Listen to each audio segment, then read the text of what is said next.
Welcome, Spartans, to Mission Debrief.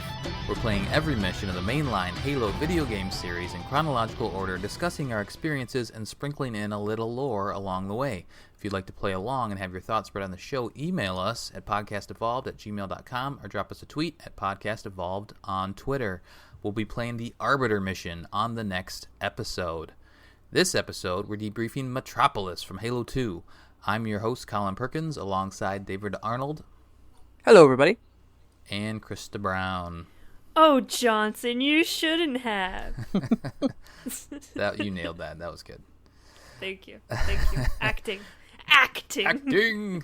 The last mission, Miranda Keyes, Sergeant Johnson, and Master Chief took the fight to the streets of New Mombasa after their Pelicans were downed by a scarab. We proceed through Sniper Alley before catching a ride on a warthog or a ghost and weave around the beach and through the city tunnels in an effort to position themselves to board the Prophet of Regret's ship.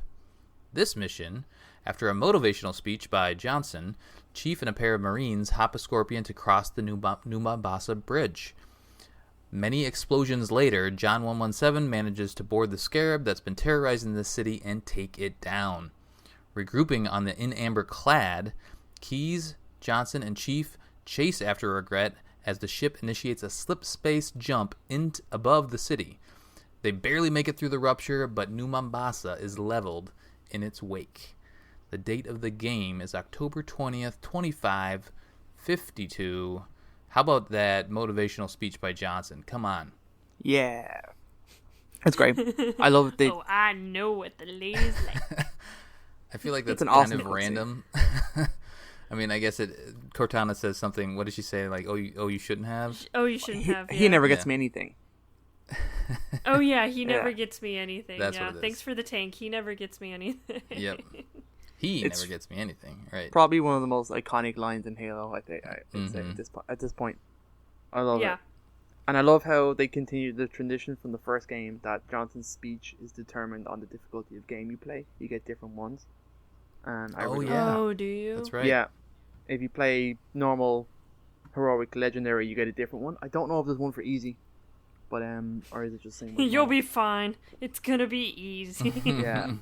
But the one that I love the most, I think it's the heroics one, where he says, "Back in my day, all we had was a stick and a rock, and we had to share the rock." I love that. Oh man, I'm missing out on these good ones because I'm playing normal. Well, I didn't really like the normal. It's just like Chief's going to smash through with his tanks and blow up anybody. Blah, blah. Yeah. It's pretty meh. But it's great on the other difficulties. Yeah, and it's obviously my favorite time, Scorpion time. Hop aboard and take that thing. Slowest of Scorpions. It's very slow. That fucker is so slow. Oh my god. It's a long bridge, so it's apparently a mile long, but it's not, in the game. But and then you just get to blow up a bunch of Covenant, blow up some ghosts, blow up some banshees. It is good fun. It is. Were you guys on fire by the time you got across? Because I was smoking. No, I was good. Get good. I think you guys can tell how good of an aim I am. Get good with the Scorpion. Come on. I like the Scorpion. I love it. Scorpion's cool. There I is love getting the rocket launcher Marines on the side and stuff. It's pretty cool. Mm-hmm. And a couple hop on partway through, right? Yeah, you can get another few Marines as you cross the bridge at the halfway point. Yeah. There's a Wraith kind of in the middle there, too. Is it Wraith or 2, maybe? There's a Wraith, one. Yeah. And just lots of ghosts. And those are lots of fun to destroy because they just essentially just drive right up to you. Yeah, they just drive straight. Yeah. That good AI. But it's cool. It can be a pain on Legendary. Mm-hmm. Oh, yeah. This is the mission that broke me when I was trying to attempt Legendary solo. I thought you said that the Jackal Snipers broke you too. Maybe because it's in this mission. It's later. Gotcha. Yeah, it's later in the mission when you get the Gauze Hog. Yeah. We'll get there. Because they spawn forever. Mm-hmm. Then Banshees start showing up as you're crossing the bridge as well, so you start getting hit on your 6 over your shoulder. So you got to whip that big cannon around and take those guys out. That's always satisfying. Love that. Shooting a banshee out of the sky is very satisfying. It is, yeah. Absolutely. And so you can see the ship up above. The carrier, yeah. The carrier. And did you know you can hit it? I think someone told me that before, yeah. I think you can shoot the tank and it will actually impact it. Yeah, it doesn't do anything. It doesn't do anything, no. I was switching back and forth between the graphics, and in the anniversary version, it does do like a little explosion on the ship, and you can just kind of pepper it, essentially. But on the old version, it just kind of has a little black mark that shows up. So in both versions, you can't actually hit the ship. That's weird. Which is cool. I think it's cool. Does bullets go that far? It's powerful. I guess so. Wow. But it's still in orbit, right? I mean, the ship's in orbit, so... It's in low orbit. Yeah. Oh, it's in atmosphere. Or in atmosphere, excuse me. In atmosphere. Yeah, that's what I meant. So it makes sense that you could hit it, right? Worth a shot, and hey, it paid off. Well, at least it paid off from a visual perspective. So at the end of the bridge, more ghosts, more banshees, couple wraiths. As you said, that part, by the time you get there, especially on Legendary, you're usually a flame in the Scorpion, and it gets a little bit difficult. Usually. If you're me, you're a flame. You're flaming. That's right. And then we head down the tunnel, and don't go too far before we just reach a dead end. And then there's a warthog that's on the side of the... It's like a highway, essentially, down there, right? It just kind of goes underneath the city. Yeah, all the highways are underneath the city to have more buildings and shit. Yeah. Yay, future. That's right. Future's cool, right? Totally cool. Sure. So this mission, at this point, I might mention this game, you can pick up a gun that is a Scarab gun, and it's essentially a plasma rifle. But it has... so that's here. That's here. So what you do is you kill all the Marines, you go into the tunnel and kill everybody, and then all the Marines? You have to kill them. You have to kill the Marines because you have to get a Banshee to follow you into the tunnel, shoot off its wings without destroying it, and get it to follow you the whole way into the tunnel. And then as you transition from one area to the open area, you have to hijack the Banshee at an exact point, like when the map starts to load, you have to hijack it, and then you can then pull it through the invisible wall into the next map. And when you do that, then you're in the Banshee, you fly up really, really high, and you go to like a bridge off in the distance, and on like a cone, it's just sitting there, like a plasma rifle. It's like floating. The Scarab beam, it's crazy. It's really if you don't want to do all of that, you can always just put the skull on as well. Yeah, but the gun, Krysta. And then you can shoot a Scarab beam. It obviously breaks the game. Yeah. And that is not new to Master Chief Collection. That was in the original game. Which I didn't know. Yep. Very long time. Is there an achievement too for that? Yep. There is an achievement for getting it in Master Chief Collection. So that means they meant for you to do that. Yep. That's crazy. Well, it's become kind of a cult classic of Easter eggs. Yeah. It's pretty amazing. Yeah. That's nuts. Yeah, I would love to do that. I should probably just look at least up a YouTube to see how crazy it is. You need a YouTube to do it. Don't look up a written walkthrough. It's really helpful with the visuals. And usually I like written walkthroughs. It took me a long time to do it. It was very annoying, but fun. All right, so you essentially, if you're just driving on the tank and you don't do that crazy Scarab gun thing, then you do have to get off the tank eventually, hop into some Warthog. You kind of go through a little crack in the wall, or I guess it's just a little clearing, right? And then go through, clear the area. You do that essentially twice, right? Aren't there 2 Warthogs through that area? There's the regular one, and then at the end of the tunnel you get the Goshawk. Yeah. Well, the Goshawk is in that clearing, right? Yeah. Oh, when you're past it, yeah. So you can kind of weave the regular Warthog through a little bit. Then you do have to get out, and then get into this clearing, and there are jackal snipers, and that sounds like that's Krista's favorite spot, right? No, they spawn infinitely, and they kill you in one hit. It's ridiculous. Why would they do that? And you can't even run to the next section because the next section has like 1 billion ghosts in a raid. Yeah, it's really difficult. It's really brutal. So it's why are they infinite me. spawning here? Don't you have to trigger something in order to like open that door that the ghosts come through at the bottom? No. You're not opening any doors or triggering anything in this area. I don't know why they're infinite spawned, and it's only the Jackal snipers that are infinite spawns. That's really frustrating. Yeah, they come out of like the weird tunnels in on the wall. It looks like drainage tubes or something like that. Okay. Yeah. My legendary run is coming back to me now. Yeah, they'll just consistently come out of there, kill you in one hit, and then when you feel like you've cleared all of them out, you always miss that one because they keep spawning. It snipes you in the brain. And they click-clack you. Yep. Yeah. And then the Gosshog on the bottom just kind of circles around. Is it Sergeant Stacker, I think is the guy's name? He like introduces himself. I don't think he introduced himself, but like he's just that model and character is known as Sergeant Stacker. Oh, okay, gotcha. Yeah, but he can is always going around in circles, but if you actually go up to the Warthog, he'll stop and let you in. Right.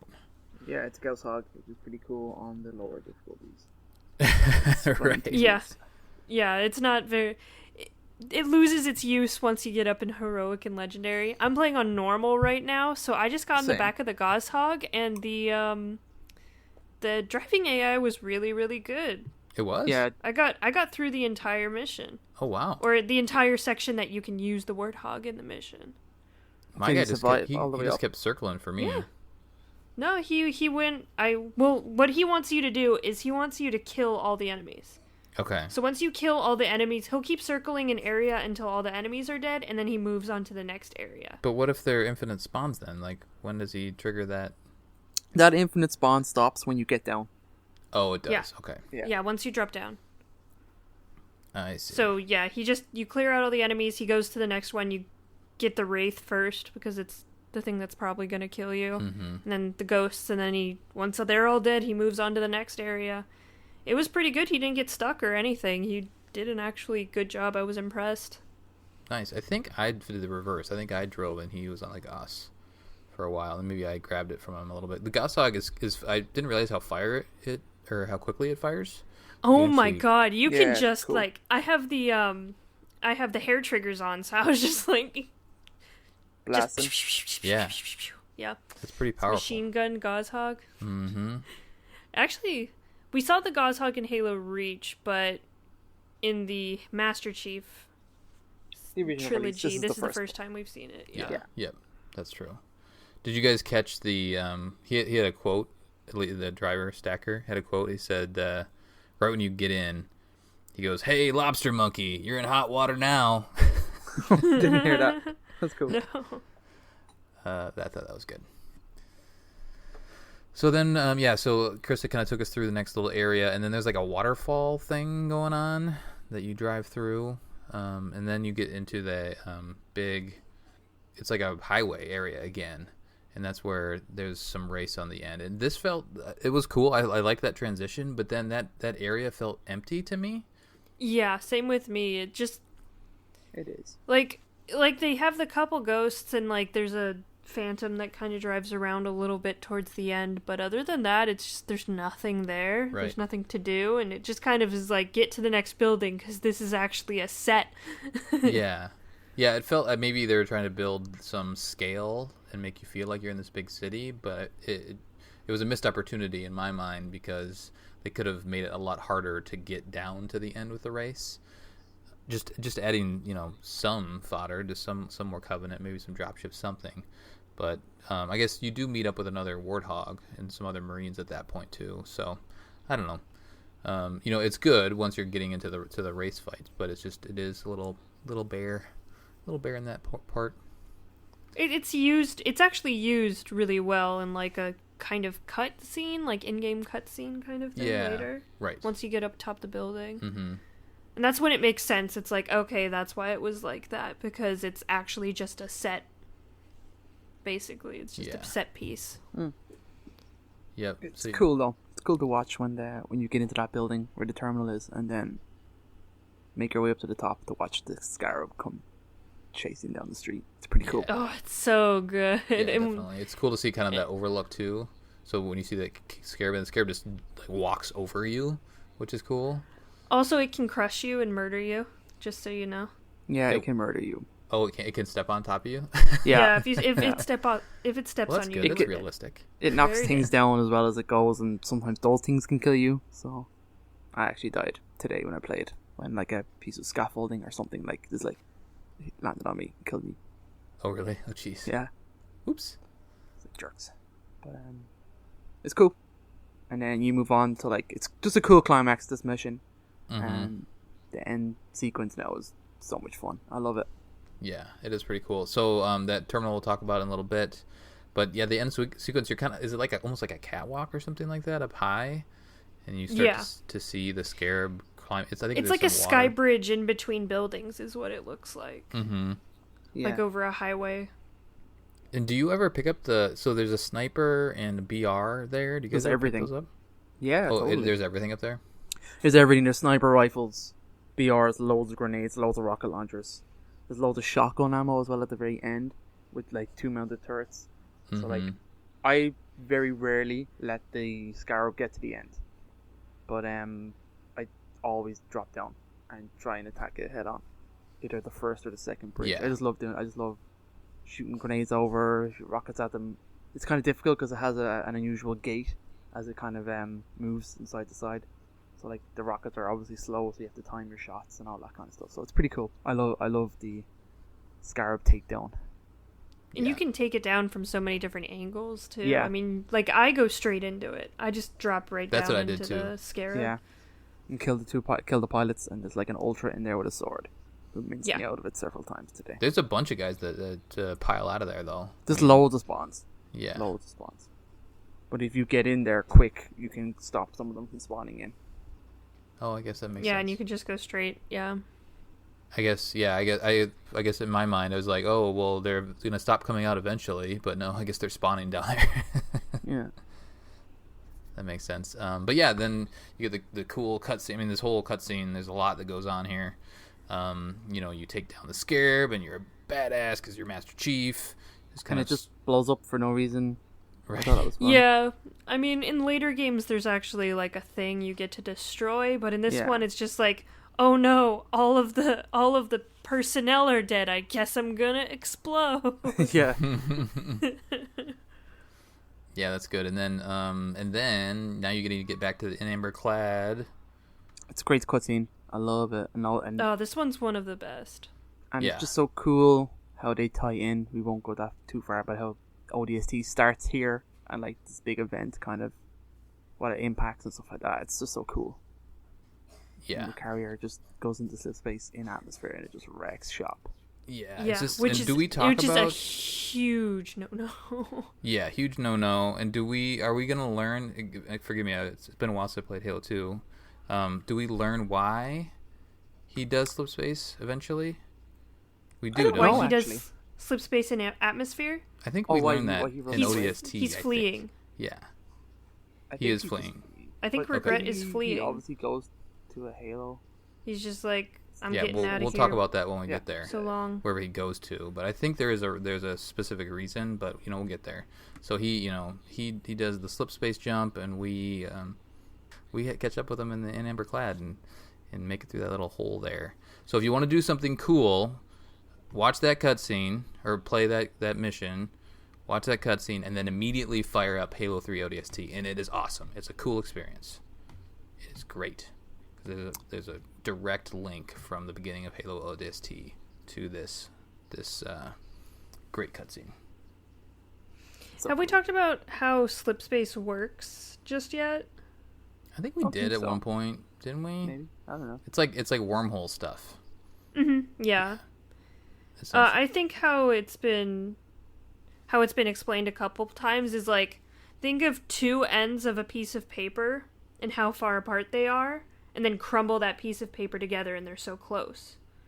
Mm-hmm. So it's like you're kind of like just you're condensing space and going super fast and kind of taking almost a shortcut. It's interesting. It's and like the Covenant are better and more accurate than the UNSC, so they can kind of pinpoint their destinations more so than we can. Their technology is advanced because they're using Forerunner technology. Yeah, it's cool. It explains, it helps, that type of technology in science fiction helps explain so much, because when you think about how big the universe actually is, traveling that far makes zero sense. Like, to actually go. Yeah. Yeah. And light speed isn't actually, like, super attainable, so it makes more sense to have something like slip space. Right. Yeah. I like that it takes time as well, even in slip space. It's not like instantaneous travel. Mm-hmm. No, you have to travel. Like, we talked about, how slip space in well, it's actually this slip space thing. It looks like it's instantaneous in the game when they get out on the other side, but it actually takes like a week or two or something like that. Mm-hmm. I think they're in slip space for a while. We should see that with the date of the next mission. Yeah, so we'll talk about that when we get to it, of course. But another thing is, of course, tearing a hole in the universe takes a considerable amount of energy. Right. Mm-hmm.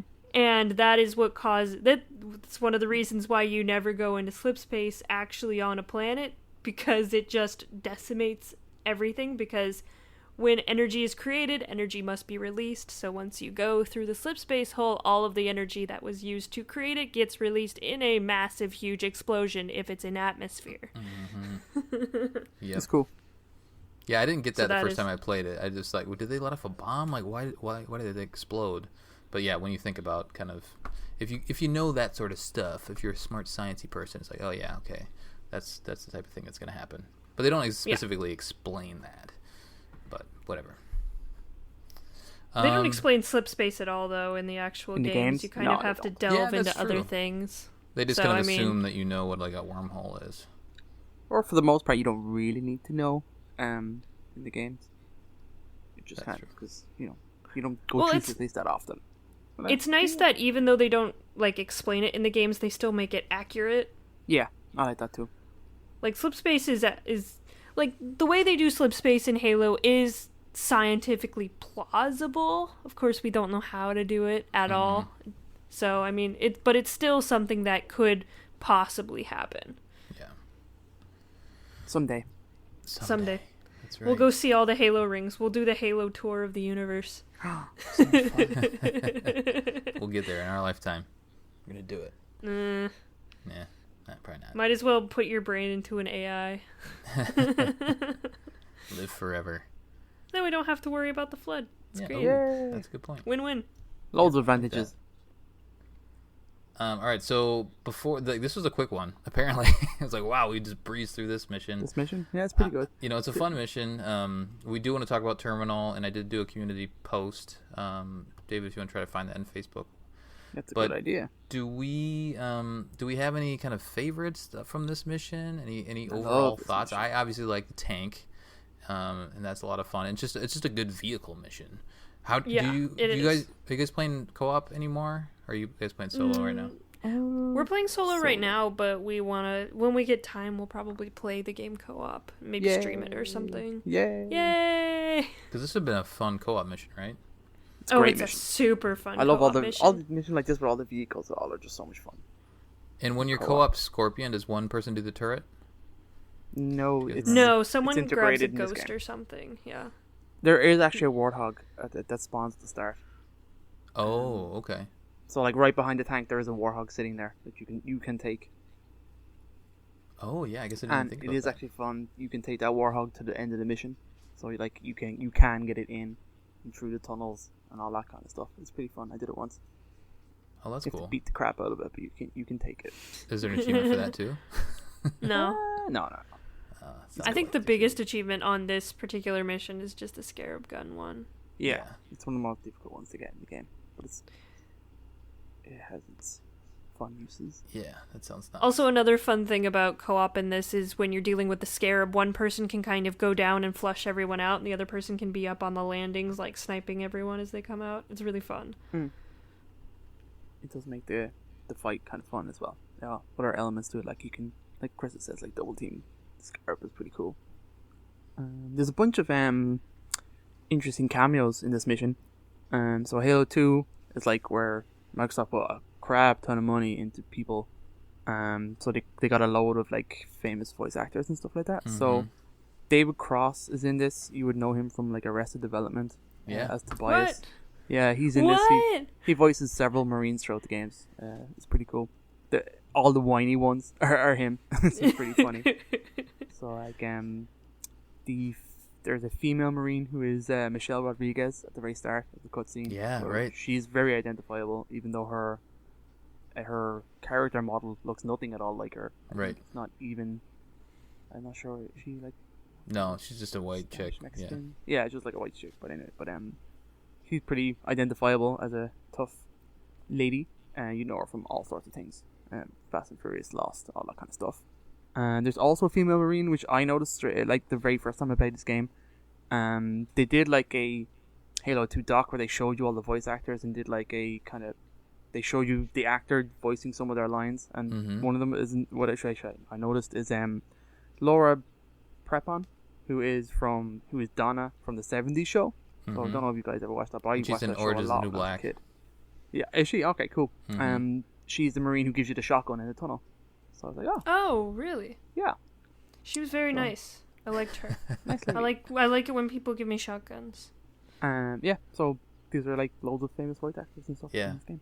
That's cool. That was cool to see her face because she probably wasn't very famous at the time, and now she's become a bigger actress. Probably a bigger name now, yeah. Yeah. Like I knew her from that show because it was pretty big here. Also, which cool thing, on the Halo 3 Legendary Edition bonus disc, part of the bridge which is underground where you get the shotgun was supposed to be flooded with water, but they couldn't get the water effects to work, so they ran out of time, so they removed it. I was like, that's cool. There's a lot of stuff like that in Halo 2, though. Stuff cut? Oh, yeah. Yeah. Halo 2's the biggest one for it, I think. Other than maybe Halo 5 now. Now that Halo 5's come out. Although, we don't know exactly what happened with Halo 5 yet. Yeah. We'll find out in a couple more years, I'm sure. Someday. Anything else? Otherwise, we'll go to Terminal. Yeah, let's go to Terminal. Okay. This Terminal continues our education on Theovadam and his crusade against humanity. It talks about probably one of the most significant things that Theovadam has ever done, which is the fall of Reach. He contributed to it. It actually was his fleet that invaded Reach. So, since we already have played that, some of the visuals from the Terminal will look very familiar, like the glassing of New Alexandria? Yeah. New Alexandria and all that stuff. It just talks about all the other planets that he's gone on crusades against. He's killed billions with a B of humans. Yeah, with a big B. Billions of humans, bunch of different worlds. They list a bunch of them. And then they talk about why Theovadam was such a good leader and why he was such a big threat was because he was an adaptable warrior, unlike some of the Sangheili, which are very much stuck in their own ways. They do something a certain way with the honor that it brings, and then, they become predictable. Theovadam kind of changed up the game by being more unpredictable and just more adaptable to different situations, and he just has a very good mind for combat, I think is what it is. Combat and strategy. So, that's why Theovadam was such a huge threat to humanity, because he was unpredictable compared to all of the Covenant leaders that they are used to fighting. They never knew what he was going to do. And at the end of this, Locke even says, just kill him. Murder him. Right. He is the biggest threat to humanity, which little does he know. But are these terminals supposed to be in the moment, or are they supposed to be retrospective? I think they're retrospective. This one was in the moment. No, they're in the moment. So at the beginning it said, and that's where I get confused too, because it says September 26, 2552. So it's after Halo. I think they know that the original Halo her Installation 04 was destroyed, but it's before this game by, a couple weeks. Oh. Okay. It's interesting because Locke wasn't a Spartan at that time. Right. He was just an Oni operative. But I like the idea that maybe he was an assassin. And that they were either, this was maybe him prepping the mission to go and kill Vadam, maybe. Or maybe he was assigning another group to assassinate him, too. That too. Because, being Oni, you tell a lot of people what to do. But, it's interesting. It's still very weird that Locke is just kind of thrown into these terminals, and then you have to kind of figure out how it actually fits into his character. But yeah, still kind of they were trying to make Locke a likable character. Yeah, they tried real hard. They were trying, and they had good intentions, but just didn't quite pull it off. The interesting thing about Thel is we've talked about it, I think in the regular podcast, is that their I guess their rise to power, like he rose to power because he was a good soldier, he was smart, he was skilled, he was a good fighter. He wasn't handed anything because that's not part of Sangheili culture. So he essentially rose through the ranks because he was awesome. He wasn't given anything along the way, which I think is interesting. And then he also accomplished all the things that he accomplished during the war, which is pretty nuts. And then to think that we're friends with him now. Yeah. Billions of people and 7 human planets that they told. That's right. That he Spoilers. It's pretty crazy. Yeah, just a little bit of spoilers. Well, it's in the terminal when they say 7. Well, at the very beginning, I guess, of the game, like there's Locke. He's talking to Locke. Arbiter, yeah. Right? Yeah. They're chatting. So away. I mean, we'll talk about more about. I mean, there's a lot to talk about with the Arbiter in these next couple days and how important this character is. And I feel like when Halo 2 first came out, people are like, "What the hell? We'll definitely talk about that. Why are we so focused episode. on Covenant?" Yeah, right. That's a good point. Yeah, there's a lot of Covenant stuff up to this point, and there's more in the next episode. Why don't we do the community stuff, and then we'll get out of here? Yeah, all right. On Facebook, Colin, as you all know so well, has posted, "It's almost time to cross the new Mimosa Bridge in Halo 2. Mission debrief. What's the best part of Metropolis mission?" There's so many good parts. I have to say that the skybox is amazing. Yeah, it the is. city with the carrier. Oh my gosh. And stuff. I mean, Halo's always been good for that, but man, I love it so much. It's just so cool. Just seeing a carrier above you and stuff. It's just amazing. It's super immersive. Yeah. Ian Francis nailed it, saying, "Knowing what the ladies like." Yeah. I think a lot of people are kind of find that quite quotable. Jesse White says the tank. Brad Tharp. The good old Sergeant Stacker brings the Gauss hug. First time this series you get your hands on that beauty. Yeah, it's pretty cool. Spencer Gibbons is mowing down any enemy infantry and vehicles using the Scarab gun. Scarab gun is, like I said, crazy ass OP. Honestly, the whole thing is tops by Brian Bakke. So yes it is. It's an amazing mission. I love it. Jose says trying to get the Scarab gun, just trying to get it. Christos says blowing stuff up as efficiently as possible. Banshees at the end of the bridge on Legendary are a pain. Yes, they are. These Banshees keep spawning in. There's a lot of them. Jeremy says the hotel part with the lights flickering off seemed really cool at the time, and I wish they had done a little more with it. Interesting. Jared says having Sergeant Johnson drive you around in the Gauss Warhog, but it's not him. I'm sorry, buddy. Not in fact Sergeant Johnson, so that's why a whole bunch of people came in trying to correct him on that. Right. But it's pretty cool. Very nicely, lovingly. We're a loving community. Yeah. But that's pretty much it. Yeah, it's good. That's pretty much it. Play this mission. Good feedback. Play it again. Go back and play it again. Yes. This mission just ties in so nicely with Outskirts, so I love playing the two of them together. Yeah, back to back. And like I said, go play ODST. Start ODST right after this mission. It's pretty cool. I know neither of you did it. No, of course not. It's cool. No. It's worth one game at a time. Yeah, I can only deal with one at a time, Colin. It's too much. All right, that too many different mechanics confuse me. Well, you just need a trigger. That's all you need. Trigger and grenade. You're good. All right, that'll do it for our debriefing of the Metropolis mission from Halo 2. On the next episode, we'll be covering the Arbiter. Send us your thoughts at podcastevolved@gmail.com or drop us a tweet at podcastevolved. Until next time, evolved. Evolved. Bye. Lovely. That's a nice short one. Yeah, that was a quick one.